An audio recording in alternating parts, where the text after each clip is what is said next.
大家歡迎嚟到慎思明辨 channel，呢 channel 出翻一啲我對時聞時事嘅個人觀點嘅。嗱，今日呢條片咧就冇乜個人觀點啊，純粹同大家講個新聞嘅啫。咁啊，過去幾小時咧，美國同伊朗之間咧就好多新聞出咗，我就整理過唔同方面嘅消息啦，同大家講下。呢啲消息咧表面聽上嚟都有部分幾矛盾下嘅，但係問題咧亦都係嗰件事情嘅推進就係咁樣進行啦嚇。咁啊，事實上喺過去24小時咧就曾經有消息講過 Donald Trump 咧就會係決定咧就對伊朗咧就再發動呢個攻擊㗎啦嚇，但係咧直到喺正式發生之前咧有幾小時咧就Donald Trump好似叫停咗呢件事咁樣，但件事係冇完到嘅。咁啊呢幾小時咧陸續有唔同嘅消息傳出嚟嘅嚇，咁我同大家講下啦，呢啲消息係相當混亂嘅，咁啊我試下用唔同嘅方法同大家講講啦嚇。咁啊呢啲新聞咧表面上有部分係矛盾嘅，咁就差唔多小時咧就批准伊朗攻擊伊朗㗎啦，但問題咧，Donald Trump就話咧喺海灣盟友個要求之下咧，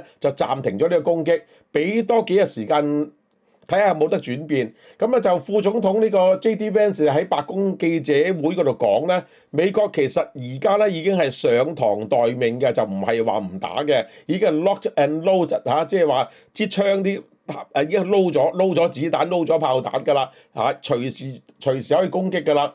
再軍事行動咧，就而家係一觸即發嘅，仍然係咁啊。但同一時間咧，美國參議院咧突然間推進咗限制 Donald Trump 對伊朗用兵嘅戰爭權力決議，過去全部都係過唔到㗎，但係今次過到。冇辦法啦，呢件事咧就 Donald Trump 咧就即係內外都有壓力嘅呢一次啊，所以我同大家講下呢段新聞係。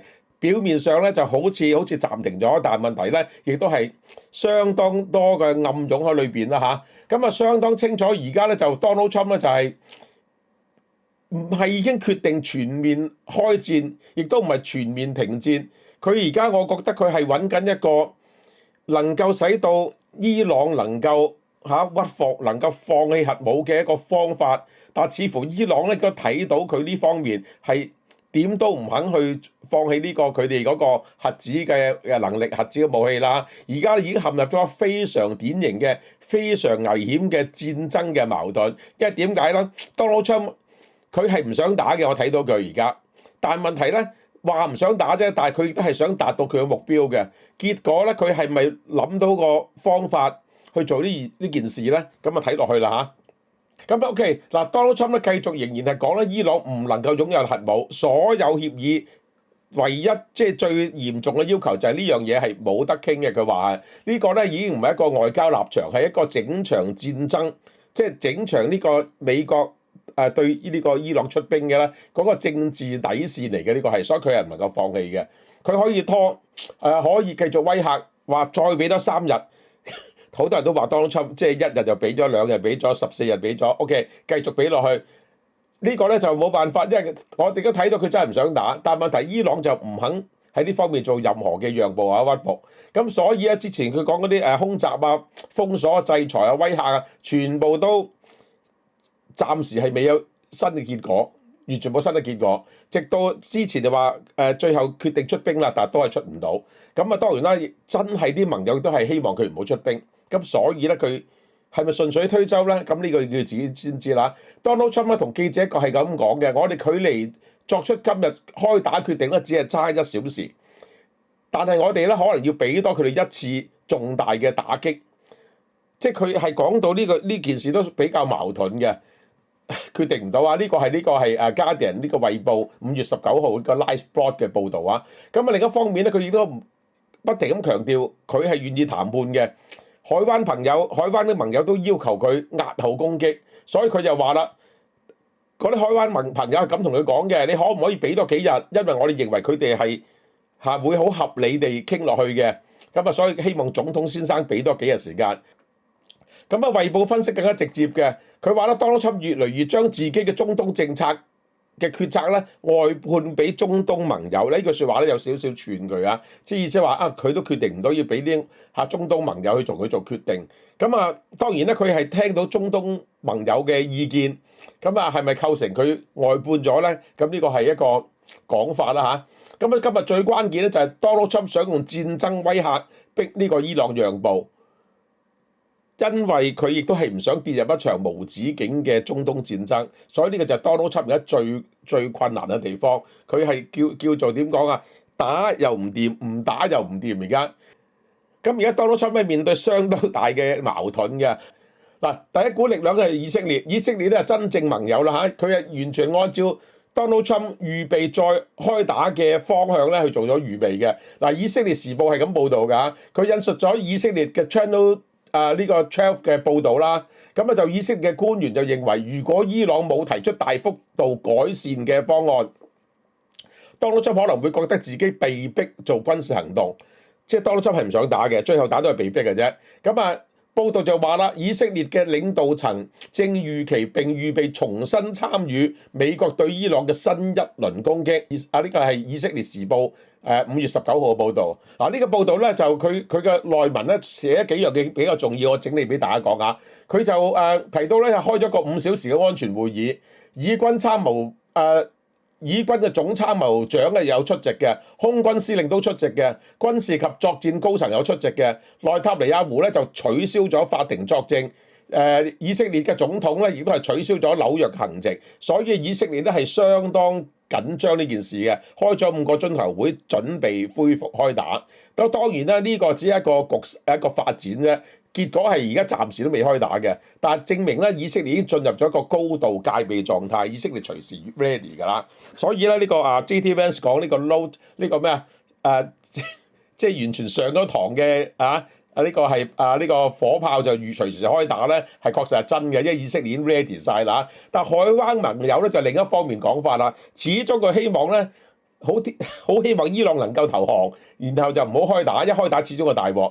咁沙特阿拉伯啦、阿聯酋啦、卡塔爾咧就最怕美伊再度開火嘅，佢哋係因為一打嘅話咧，霍爾木茲海峽就會好耐，即係相當麻煩。能源重建咧，能源嘅基建咧都好難搞，油價咧唔使問啦，又飆升，全球航運咧又出事。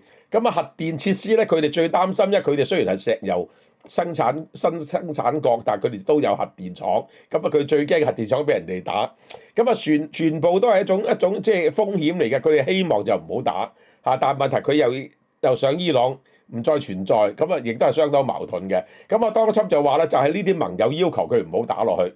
即係唔好打住嚇，衛報有冇咁報導嘅？嚴肅談判咧正在進行中嚇，係咪呢個美國同伊朗之間都有透過中間人仍然傾緊咧？我哋係唔知嘅。但係問題 anyway，衛報就係話嚴肅談判進行中。但同時衛報都係咁講嘅，幾乎冇跡象顯示德黑蘭與華盛頓更接近和平。呢個顯示到咧，佢哋之間嗰啲矛盾咧係完全冇緩和嘅跡象喺度啦。所以咧，即係話咧，大家都唔想打落去，但係大家都企硬，所以咧冇任何突破，仍然係膠住狀態。嗱，最嚴重，我覺得今日呢單新聞最令人係咪驚嚇咧即係令我覺得最詫異咧，就美國國會嘅一個勢力啊。咁最新嘅亦都係可能最值得留意呢個變化。就參議院用50-47推進咗限制 Donald Trump 對伊朗用兵嘅戰爭權力決議。嗱，呢次終於過到啦。Political 嘅形容啦對 Donald Trump 嚟講呢次係一次意外嘅打擊啊。5月19號呢個 Political 嘅報導啊，最重要咧就係共和黨出現咗倒戈啦。佢啱啱懟冧咗 Bill Cassidy， 懟冧咗佢。Bill Cassidy 當然係要報復啦，就其中一個倒戈佢哋啦。總之而家有四個呢個共和黨咧就倒戈嘅，就贊成呢個限制 Donald Trump 呢個係戰爭權力決議嘅4個啊。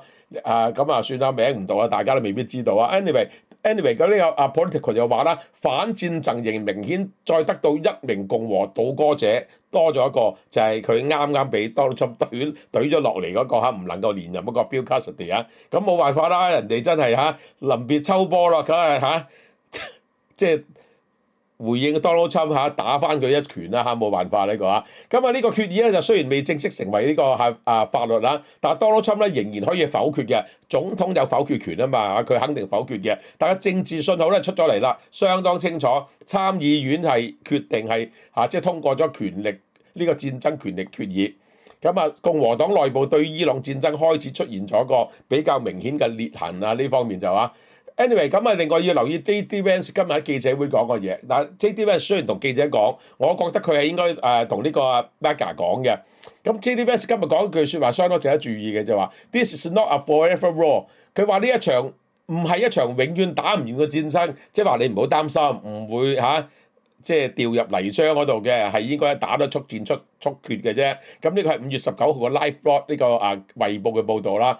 表面上呢句説話講俾伊朗聽嘅，但實際上咧係講俾美國國內聽嘅，特別係講俾佢哋Mega 啲基層聽啦，唔使擔心唔會打好耐嘅啫。anyway 白宮自己都知道共和黨開始出現咗擔心啦，啲基層嘅一啲係基層嗰啲係咯黨員啦咁會唔會變成第二次伊拉克戰爭或阿富汗戰爭咧？大家擔心呢樣嘢。所以曼斯咧一方面就威脅啦，我哋已經上堂待命啦。另一方面咧再講，我哋唔想走到嗰步即係架撐就立咗啦，不過我唔想打。咁睇下點樣啦？呢個係白宮內部相當大嘅矛盾啦。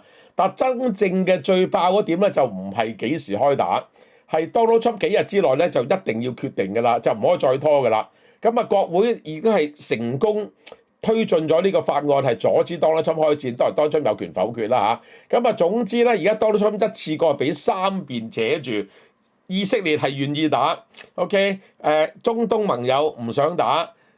國內議會係掹住佢用法律制止佢打，總之咧就相當困難啦。佢而家企喺中間真係坦白講，我個人嘅觀察咧，呢個唔係我意見，係我觀察啫我觀察 Donald Trump 咧，其實以佢嘅性格咧，佢真係唔想打嘅，但問題唔打唔得咁解啫。